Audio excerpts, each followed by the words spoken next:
নমস্কাৰ এই মুহূৰ্তত জনাইছোঁ অসমৰ প্ৰত্যেকগৰাকী জনসাধাৰণৰ বাবে কেইবাটাও গুৰুত্বপূৰ্ণ খবৰ। আজি হৈছে 4 মাৰ্চ। আজিৰ দিনটোতে অসমৰ লগতে ভাৰতবৰ্ষৰ বিভিন্ন প্ৰান্তৰ পৰা কেইবাটাও গুৰুত্বপূৰ্ণ খবৰ যুগুত কৰা হৈছে। এই মুহূৰ্তত জনাইছোঁ আজিৰ প্ৰথমটো খবৰেই ৰাজ্যবাসীৰ বাবে এটা ডাঙৰ খবৰ। ইমাম উলামাই কৰিব নোৱাৰা কাম কৰিছে মুখ্যমন্ত্ৰী ডক্টৰ হিমন্ত বিশ্ব শৰ্মাই। আমাৰ সমাজত সুদ খোৱাত বাধা আছে, কোৰাণতো আছে সুদ লোৱাত নিষেধ, আৰু এইবোৰ জানিও আমাৰ মানুহে সুদৰ ব্যৱসায় চলাই আছে। এই মন্তব্য মুখ্যমন্ত্ৰীগৰাকীৰ। আৰু সুদখোৰৰ বিৰুদ্ধে চলোৱা প্ৰচেষ্টাত আমি সুখী, আৰু সুদখোৰসকলক 80% মুছলমানৰ সমাজ, আৰু সুদখোৰৰ বিৰুদ্ধে লোৱা প্ৰচেষ্টাৰ বাবে মুখ্যমন্ত্ৰীক প্ৰশংসা। আৰু সংখ্যালঘু সংগ্ৰাম পৰিষদে প্ৰশংসা কৰিছে মুখ্যমন্ত্ৰীক, আৰু অভিযান অব্যাহত ৰাখিবলৈ চৰকাৰক আহ্বান সংগঠনটোৰ। আৰু চামগুৰিত সংগঠনটোৰ নেতা মহম্মদ আলীৰ এই আহ্বান। আৰু ইমাম উলামাই কৰিব নোৱাৰা কাম কৰি দেখুৱাইছে এবাৰ ৰাজ্যৰ মুখ্যমন্ত্ৰী ডক্টৰ হিমন্ত বিশ্ব শৰ্মাই। এই মুহূৰ্তত জনাইছোঁ আজিৰ 2 নম্বৰ খবৰটো।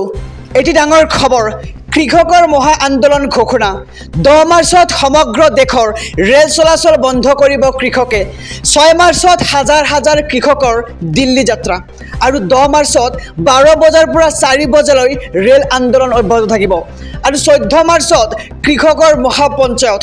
আৰু আন্দোলন প্ৰতিৰোধৰ বাবে শম্ভু বৰ্ডাৰ চিল। ট্ৰেক্টৰ, বুলডোজাৰ, এক্সকেভেটৰলৈ আগবাঢ়িছে কৃষক। আৰু ইজৰাইলৰ পৰা অনা ড্ৰোন ব্যৱহাৰ কৰিব কৃষকে। আৰু 6 মাহৰ খাদ্য সামগ্ৰী লগত লৈ আহিছে এইবাৰ কৃষকসকলে। আৰু যিকোনো প্ৰকাৰে আন্দোলন জয়ী হোৱাৰ ঘোষণা এইবাৰ কৃষক সন্থাৰ। প্ৰতিখন ৰাজ্যৰ কৃষকক 6 মাৰ্চত ওলাই অহাৰ আহ্বান জনোৱা হৈছে। সলনি হ'ব অৰুণোদয় আঁচনিৰ নিয়ম। নতুন পদ্ধতিৰে কিদৰে লাভ কৰিব অৰুণোদয় আঁচনিৰ ধন। অৰুণোদয় লাভ নকৰা সকলক লৈ মুখ্যমন্ত্ৰীৰ নতুন সিদ্ধান্ত। অৰুণোদয় আঁচনিৰ বাবে নতুনকৈ কৰিব পাৰিব আবেদন। আৰু ৰেচন কাৰ্ড থাকিলে আপুনি লাভ কৰিব মাহেকত 1250 টকা। আৰু নতুনকৈ 2,50,000 লোকক অৰুণোদয়ৰ ধন প্ৰদান কৰিব চৰকাৰে। আৰু 1250 টকা পোৱা মহিলাই লাভ কৰিব 2খনকৈ নতুন আঁচনিৰ সুবিধাও। আৰু প্ৰধানমন্ত্ৰী জীৱন বীমা লগতে প্ৰধানমন্ত্ৰী যোজনাৰ সুবিধাও পাব হিতাধিকাৰীসকলে। আৰু সমান্তৰালকৈ লাভ কৰিব প্ৰধানমন্ত্ৰী সুৰক্ষা বীমাৰ যোজনাও। আৰু অসমৰ ৰেচন কাৰ্ড থকা প্ৰতিগৰাকী মহিলাই লাভ কৰিব অৰুণোদয় আঁচনিৰ ধন। আৰু অৰুণোদয় লাভ নকৰা সকলক লৈ মুখ্যমন্ত্ৰীৰ নতুন সিদ্ধান্ত যে এতিয়াৰে পৰা প্ৰতি বছৰে সলনি হ'ব অৰুণোদয় আঁচনিৰ নিয়মসমূহ। আৰু অৰুণোদয় আঁচনিৰ বাবে আপুনি নতুনকৈ কৰিব পাৰিব আবেদন। ৰেচন কাৰ্ড থাকিলে আপুনি লাভ কৰিব 1250 টকা মাহেকত। অচিৰেই বন্ধ হ'ব পাৰে ৰাজ্যৰ 3টা চৰকাৰী অফিচ। শীঘ্ৰেই বন্ধ হ'ব পাৰে এমপ্লয়মেণ্ট এক্সচেঞ্জ আৰু DTR অফিচ। ইংগিত দিলে মুখ্যমন্ত্ৰী ডক্টৰ হিমন্ত বিশ্ব শৰ্মাই। আৰু চৰকাৰত ইমান চাকৰিয়ালৰ দৰকাৰ নাই বুলি মুখ্যমন্ত্ৰী হিমন্ত বিশ্ব শৰ্মাই উল্লেখ কৰে। আৰু এতিয়া ৰাজ্যৰ 3টা কাৰ্যালয় বন্ধ কৰিব পৰা হৈছে। নিয়োগ বিনিময় কেন্দ্ৰ ডাইৰেক্টৰেট অফ IWT বন্ধ কৰিব পৰা হৈছে। আৰু অহা বছৰৰ পৰা জিলা পৰিবহণ বিষয়ৰ কাৰ্যালয়ো বন্ধ কৰিব পৰা হ'ব। আৰু এই অফিচবিলাকৰ কাম কাজ আজিকালি ডিজিটেল হৈছে।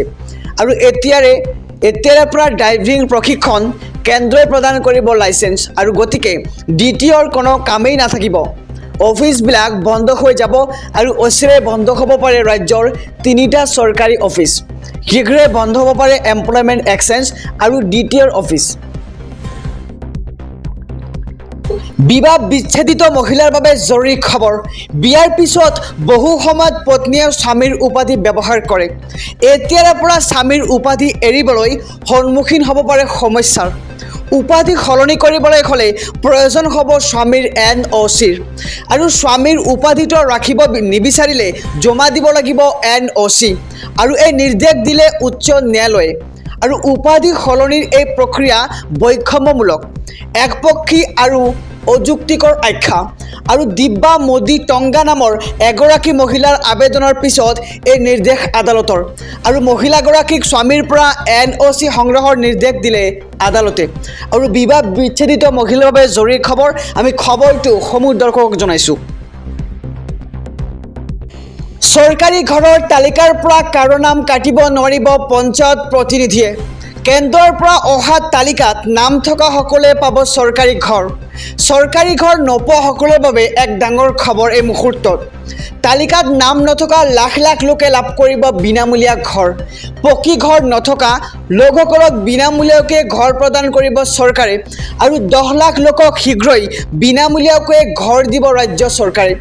আৰু মন্ত্ৰী চন্দ্ৰমোহন পাটোৱাৰীৰ এই ডাঙৰ ঘোষণা, ৰেচন কাৰ্ড নোপোৱা যোগ্যসকলেও পাব ৰেচন কাৰ্ড আৰু নিবনুৱা যুৱকক ব্যৱসায়ৰ বাবে 2 লাখ টকা আগবঢ়াব চৰকাৰে।